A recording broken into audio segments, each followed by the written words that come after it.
आदिवासी समाजाच्या वतीने डॉक्टर युवराज रघुनाथ वाघ यांचा सत्कार. आदिवासी डोंगराळ भागातील आल्याची वाडी येथील शिक्षक रघुनाथ वाघ यांचा मुलगा डॉक्टर युवराज यांनी मुंबई येथे एमबीबीएस हे शिक्षण पूर्ण केलंय.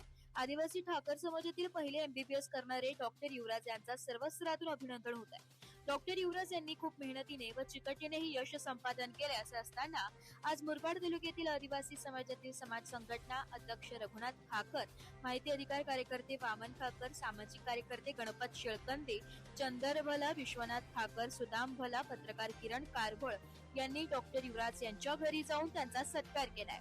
आदिवासी समाजातील मुलांनी डॉक्टर युवराज वाघ यांचा आदर्श घेऊन सतत अभ्यास करून विविध शासकीय नोकरीत कामाला लागून गावाचा व समाजाचा नाव उज्ज्वल करावा असे बोलले.